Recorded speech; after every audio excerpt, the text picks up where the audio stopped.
They called our first victory a fluke, a cosmic accident. They said humanity got lucky. Then one of them opened our fridge, and the screaming started all over again. The Varath had a word for humanity, Keth'alar. It translated, roughly, to the ones who stumbled into survival. A polite dismissal wrapped in xenolinguistic condescension. The kind of phrase that gets laughed about at diplomatic receptions while the subject of mockery stands right there, smiling, not knowing.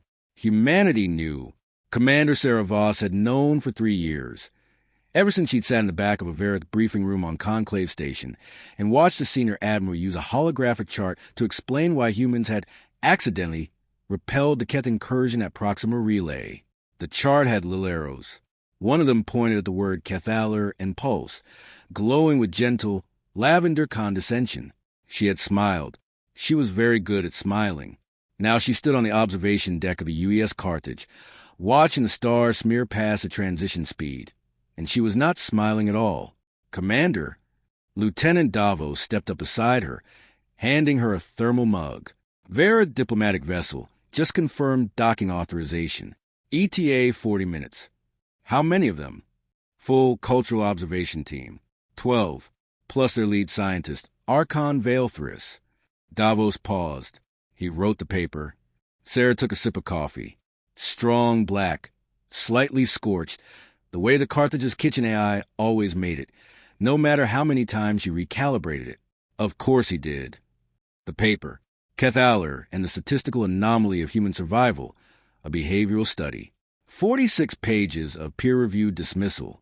It had been translated into 11 languages across the conclave. The abstract alone had been quoted in 17 separate policy decisions that reduced humanity's conclave voting weight by a combined total of 30%. 46 pages. Sera had read it 11 times. Archon Valethris was tall, even by Varath standards. He entered the Carthage's docking bay with the particular kind of grace that comes from a species that has never, in recorded history, lost a war it started. His skin had the deep blue-silver sheen of a Varath elder, and his 4 eyes moved in slow, deliberate sweeps, cataloging, classifying, filing everything he saw into the vast mental taxonomy his species used to understand the universe. He was, Sera knew, already writing his next paper, Commander Voss. His translator rendered his voice into smooth, almost warm tones. A genuine pleasure. I have studied your species extensively. I know, she said. I've read your work. Something flickered in 2 of his 4 eyes. Surprise, maybe, or the Varath equivalent of being caught doing something slightly embarrassing. Then you understand our purpose here. Pure observation. We wish to understand how your crew functions. Daily life. Decision-making processes. Social cohesion under operational stress. He gestured elegantly with one 4-fingered hand. The Conclave believes understanding your unique survival methodology will benefit cross-species cooperation.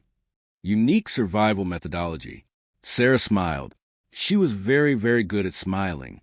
Welcome aboard the Carthage. Archon, make yourself at home. It started small.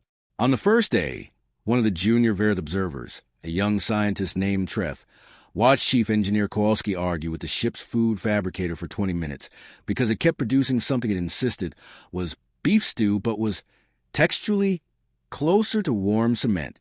Treth made extensive notes. She wrote, Human demonstrates aggressive vocal communication toward non-sentient machinery.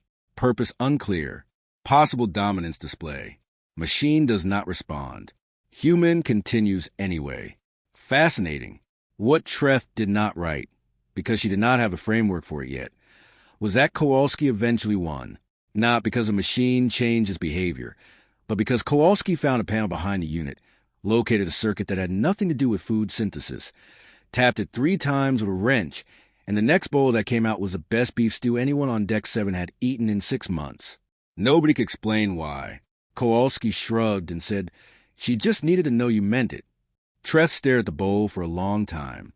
On the second day, Archon Valethris made the mistake of attending a crew briefing.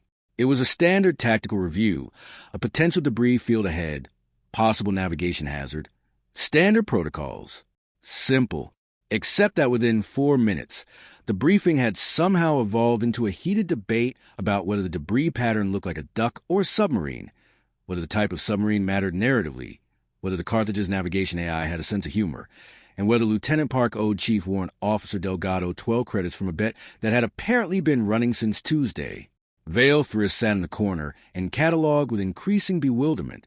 He wrote, "Human decision-making process appears chaotic. Multiple simultaneous conversational threads. No clear hierarchical voice dominance. And yet, somehow, at the end of 7 minutes, a coherent and tactically sound navigation decision was reached. How? Mechanism unclear. Deeply troubling." His stylus hovered over the pad. He added, "Re-examining foundational assumptions." But it was the third day that changed everything. It began with Ensign Torres, who was 23 years old, from a small city in what used to be called Ecuador, and who had an absolutely singular relationship with the crew break room, specifically with the refrigerator. The Carthage's crew break room was, by any civilized metric, a disaster zone. It occupied a space between two primary conduits on Deck 4, which meant it vibrated slightly whenever the ship's engines cycled up. The lighting had been set to warm by someone 3 postings ago, and no one had changed it because it felt somehow correct. The table had a scratch in it shaped like a crescent moon. The coffee machine, separate from the food fabricator, important distinction, had a handwritten sign on it that read "She bites" and had been there so long the tape had yellowed. The refrigerator was another matter entirely. It was a standard-issue crew cold storage unit. It was also, apparently, home to Ensign Torres' collection of hot sauces, 17 varieties, arranged by what he called threat level, from a general suggestion at the bottom to what the label simply read the consequence at the top, a small black bottle that Torres kept in the back, behind everything else, rarely spoken of. Archon Vale Frisk found the break room on his own. This was, in retrospect, the first mistake. His species did not experience hunger the way humans did, but they did require caloric supplementation every 16 hours, and his standard rations had been stored. He checked his notes. In the crew cold storage on Deck 4, he found his container. He found it without incident. Then his assistant, young Kale, curious and scientifically minded in that particular way that leads to either great discoveries or great disasters, opened the wrong shelf. Kale reached toward the consequence. He never made it. "Hey!" The voice hit the break room like a physical thing. Ensign Torres appeared in the doorway, still in his work boots, still holding a calibration tool, and his eyes went immediately, unerringly, directly to Kale's hand and the black bottle it was reaching toward. "That's no. No. Torres crossed the room in 3 steps, his voice dropping from alarm to something more like a man talking someone back from a ledge. "You don't want that, okay? You don't want that. That's not a thing for you right now." Kale retracted his hand. Vale Frisk watched with all 4 eyes fully dilated, the very equivalent of undivided attention. "What is it?" Kale asked. Torres looked at the black bottle. Something complex moved across his face. Respect, love, caution, perhaps a distant memory of suffering willingly undertaken. "It's a Carolina Reaper extraction concentrate," he said. "Fermented. I've been working on it for 2 years. He paused. "The capsaicin content is... Look, our medical officer made me put a label on it. The label just says, 'Please don't.'" Vale Frisk stepped forward. "What does it do?" Torres looked at the Archon. The Archon looked at Torres. "To a human," Torres said carefully, "it creates an experience that is simultaneously one of the worst things you have ever felt, and, for reasons science has not fully explained to my satisfaction, something you voluntarily return to." He paused. "It's complicated." Silence. Vale Frisk's stylus was moving. "You have synthesized," the Archon said slowly, "a substance that causes suffering, that you created voluntarily, that you store carefully, that you protect fiercely." He looked at the bottle. "That you return to." "Yes." "Why?" Torres thought about this for a long moment. He picked up the black bottle, turned it over in his hands, set it back in its place, gently, reverently, and closed the fridge. "Because it makes everything after it tastes better," he said. "Because it reminds you what your body is capable of surviving. Because it's yours. You made it, you chose it, and no one made you do it. He shrugged, something enormous collapsing into a single small gesture. Because we don't just endure things, we season them. The break room was very quiet. Kale had stopped writing. Vale had stopped writing. The coffee machine hummed its usual low, warning hum. Then Vale said very softly, "I think I've made an error." He spent the next 6 hours in his quarters, alone, with his notes and his shame. The paper he had written, Keth'alar and all its dismissive architecture, had been built on a foundational premise that human survival was reactive, accidental, that humanity tripped forward through the universe and happened to land upright more often than probability suggested. But that wasn't it. That wasn't it at all. Humans cultivated difficulty. They grew hot sauce for 2 years, pushed it past the point of reasonable sensation, and called it treasure. They argued with machines and won.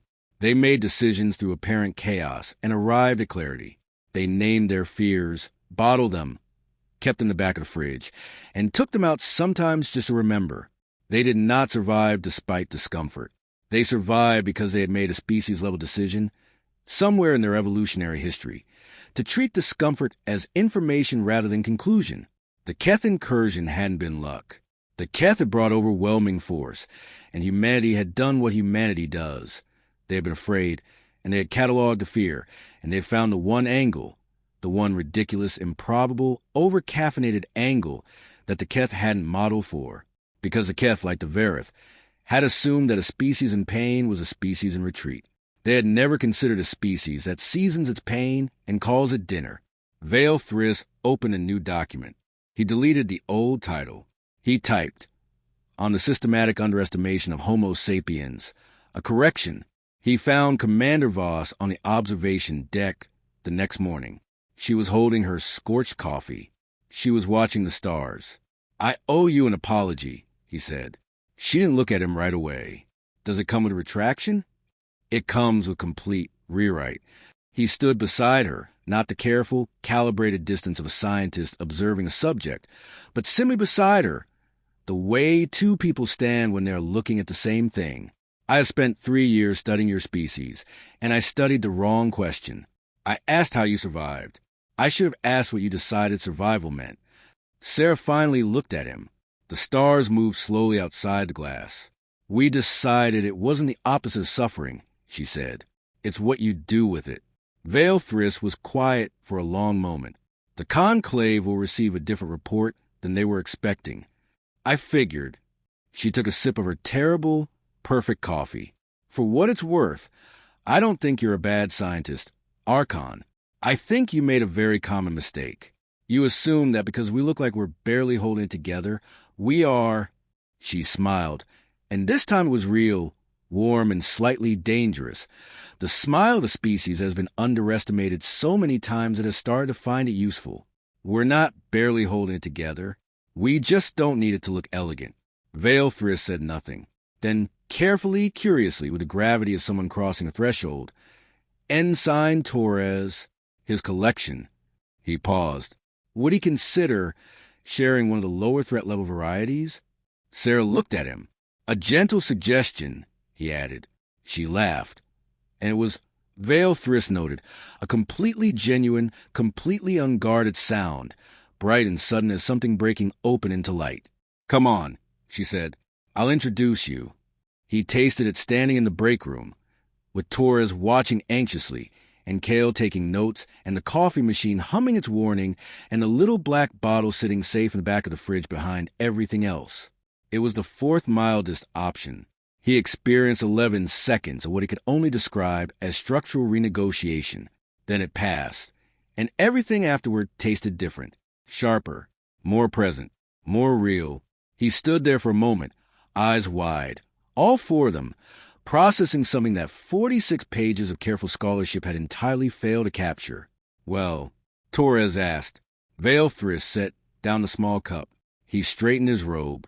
He recovered his dignity, or at least as much of it as was recoverable. "I begin," he said carefully, "to understand." Outside, the Carthage moved through the dark between stars, carrying its cargo of improbable, indestructible, inexplicably seasoned humans, and one Varath who had come to study them, and was only now beginning to realize he had been the subject all along. The Conclave called it luck. They were going to need a bigger word.